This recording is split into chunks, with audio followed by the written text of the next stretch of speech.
Halo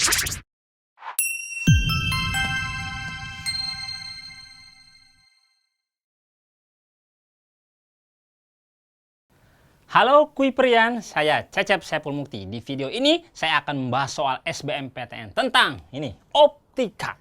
Ya, menurut penelitian Kuiper, soal ini nih, ya, sering muncul di 5 tahun terakhir ya. Bayangan di 5 tahun terakhir. Nah, yuk kita bahas berikut soal SBMPTN tahun 2015 ya.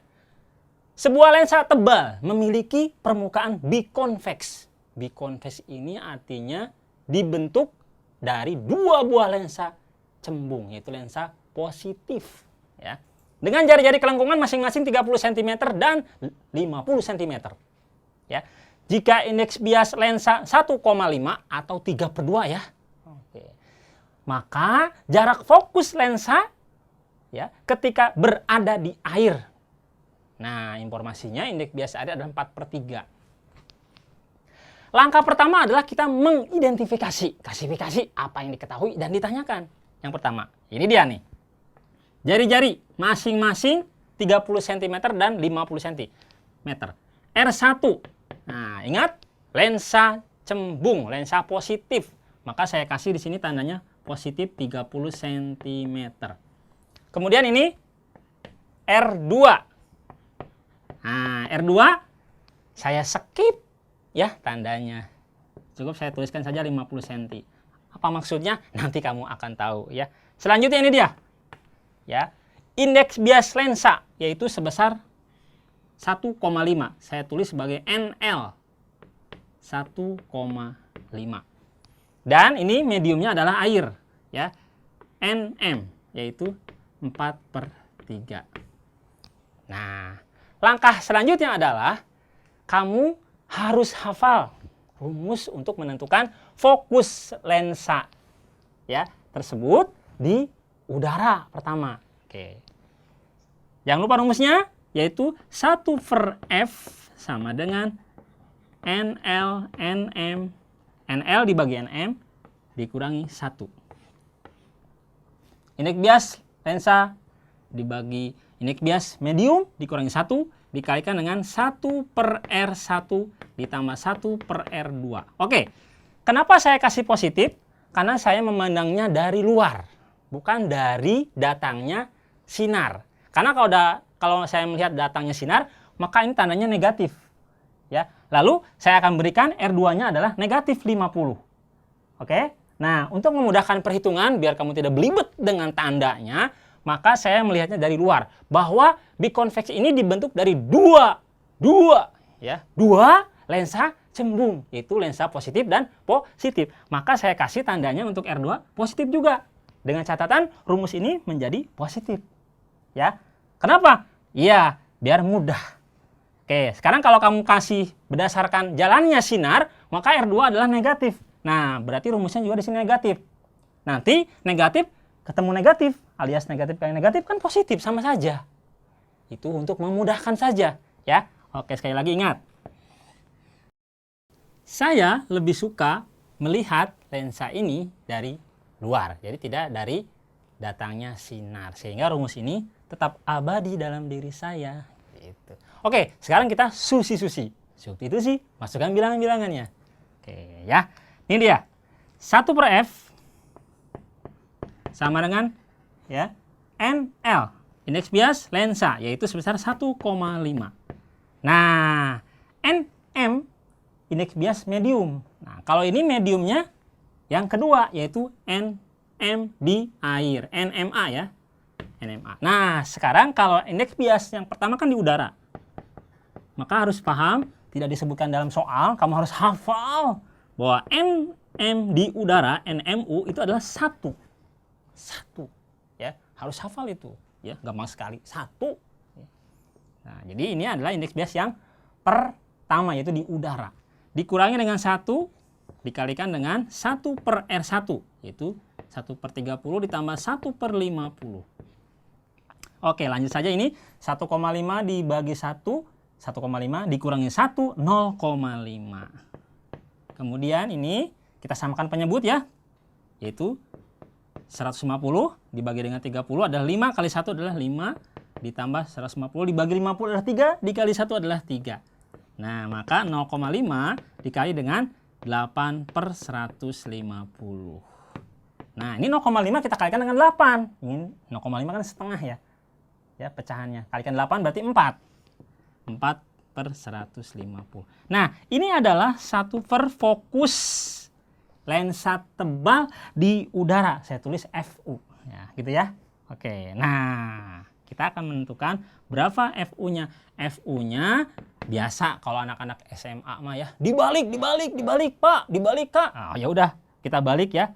Ya kan ini seper ya. Berarti 150/4 cm alias 37,5 cm. Tapi untuk memudahkan perhitungan saya rasa kamu cukup ini juga udah cukup ya. Oke. Nah, selanjutnya lensa tebal ini kita akan celupkan, masukkan ke dalam apa? Air. Nah, maka nanti kita kerjakan lagi sekali lagi, tapi dengan indeks bias mediumnya adalah air. Dengan rumus yang sama, gitu ya. Kita masukkan lagi. Aduh, capek deh. Ya, mendingan cara super, solusi Kuiper. Bagaimana caranya? Nih. FA sama dengan 4 kali FU. Jadi fokus lensa tebal di air, di medium air itu 4 kali ya fokus lensa tebal di udara ya. Kalau kamu lupa, saya bantu untuk mengingat selama-lamanya ya. Itu dengan cara pastikan 4 pukulan ya. Gitu ya. Oke, FA sama dengan 4 FU. Langsung saja kita 4 kita kalikan saja. FU-nya tuh 150/4. Oh, biar mudah. Tuh. 4 dikali 150 dibagi 4. Oke, ini 4 dibagi 4 nih ya. Betul? Habis. Oke, hasilnya adalah 150 cm tuh. Jadi hasilnya adalah 150 cm. Kalau di udara fokusnya adalah 37,5 cm. Sedangkan kalau dicelupkan ke dalam air, maka lensa ini fokusnya berubah menjadi 4 kali dari fokus di udara, yaitu 150 cm. Maka jawaban untuk soal ini adalah D ya. Wah, Depok. Nah, kota yang sangat saya suka, cintai. Iya. Kita akan lanjut dengan soal yang lain masih terkait dengan optika. Kuiperian sukses. And now number 2 Kuiperian. Ini dia soal SBMPTN 2015. Wah, keren habis nih ya. Sebuah objek diletakkan 1,6 cm dari lensa objektif. Sebuah mikroskop. Mikroskop itu kan dibentuk oleh 2 buah lensa cembung, lensa positif ya. Oke, jika jarak titik fokus lensa objektif ya 1,4 cm, jarak titik fokus lensa okulernya 2 cm. Nah, dan pengamatan dilakukan oleh seorang siswa, dengan titik dekat mata 20 cm. Tanpa berakomodasi ya. Oke, tanpa berakomodasi. Maka perbesaran total bayangannya adalah, nah ini, wah bayangin ya, ini soal mudah, harus bisa. Pertama kita identifikasi dulu apa yang diketahui dan ditanyakan. Oke, ini dia. Fokus lensa objektif ya 1,4. Oke, kita kasih simbolisasi FOB yaitu 1,4 cm. Jarak titik fokus lensa okuler berarti FOK ya 2 cm. Oke, selanjutnya dan pengamatan dilakukan oleh siswa dengan titik dekat mata. Titik dekat mata ini diberi simbolisasi yaitu adalah SN. Yaitu 20 cm. Biasanya kalau disebutkan dengan mata normal, nah berarti SN-nya 25 cm. Tetapi di sini sebutkan titik dekat matanya 20 cm. Ya udah. Oke, kamu harus paham itu, ya. Oke. Nah, pertanyaannya adalah perbesaran total. Perbesaran total adalah M total. Secara umum, yang namanya perbesaran total pada mikroskop adalah perkalian antara perbesaran objektif dikali ya, perbesaran objektif dikali dengan perbesaran okuler gitu. Nah, bagaimana? Saya akan ajarkan kamu dengan cara super, solusi Kuiper. Ya, gunakan, ini dia rumusnya. M total untuk mikroskop adalah ya, M objektif dikali M okuler. Nah, saya buat cara supernya langsung saja, yaitu fokus objektif ya dibagi dengan ya S objektif, letak titik dari lensa objektif dikurangi dengan F objektif. Mudah. Nah, ini harga mutlak ya, jangan lupa. Artinya selalu bernilai positif di sini. Ya, jangan ada negatifnya. Dikalikan dengan apa? Perbesaran okuler, yaitu SN F dibagi FOK. Nah, untuk mata tak berakomodasi atau tanpa akomodasi, maka cukup seperti ini. Kalau ada akomodasi, berarti ditambah 1 ya. SN dibagi FOK ditambah 1. Nah, tolong dihafalkan rumusan ini. Lalu masukkan bilangan-bilangannya. Oke, kita lihat. FOB-nya, ini dia. FOB-nya adalah 1,4. Ya. 1,4 dibagi dengan SOB. Nah, ini ya, benda atau objek diletakkan 1,6. Berarti ini adalah SOB. Ya, 1,6 dikurangi dengan FOB 1,4. Oke, dikalikan dengan SN, titik dekat mata, yaitu 20 cm dibagi dengan fokus okulernya yaitu 2 cm ya. Nah, gitu. 1,4 dibagi 1,6 dikurangi 1,4 0,2. Jadi 1,4 dibagi 0,2 dikali dengan 20 dibagi 2 adalah 10 ya. Maka 1,4 dibagi 0,2 adalah 7. 7 dikali 10 adalah 70 apa? Kali. Karena kan ini perbesaran ya. Gitu. Nah, dengan demikian perbesaran mikroskop ini adalah 70 kali. Optionnya, pilihannya adalah B.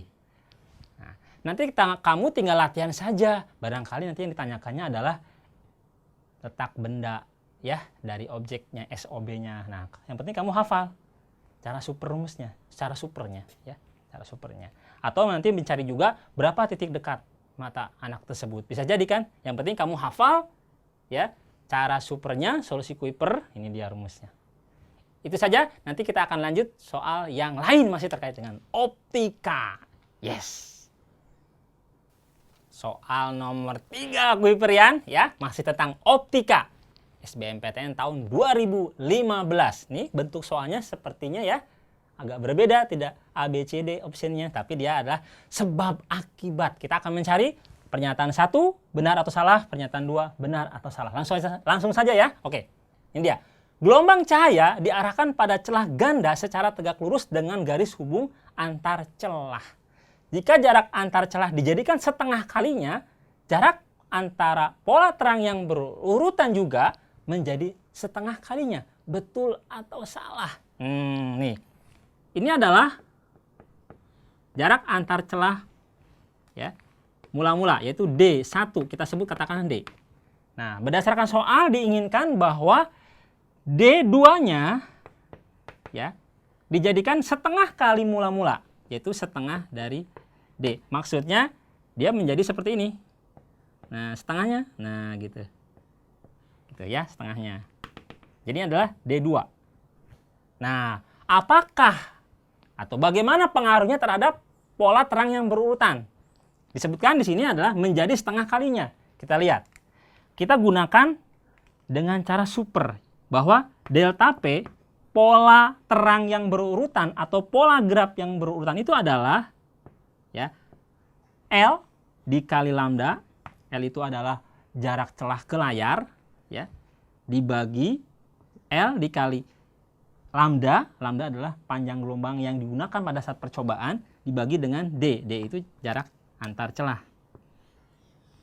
Kalau kita analisis bahwa pola terang yang berurutan atau pola graf yang berurutan sama ya, rumusan supernya adalah berbanding terbalik dengan jarak antar celah ya. Tuh, berbanding terbalik. Oke. Nah, dari sini kita bisa membuat suatu rumusan, ya, bahwa delta P1 berbanding delta P2 adalah D2 berbanding D1. Jadi dari sini, ya, kita bisa membuat rumusan seperti ini. Lalu kita masukkan bilangannya. Delta P1 ya delta P1. Delta P2 yang kita cari, delta P2. Sama dengan D2. D2 adalah apa? Ketika dijadikan setengah dari jarak antar celah mula-mula. Itu setengah D dibagi D1. D1 adalah jarak antar celah yang pertama, yaitu D. Tuh.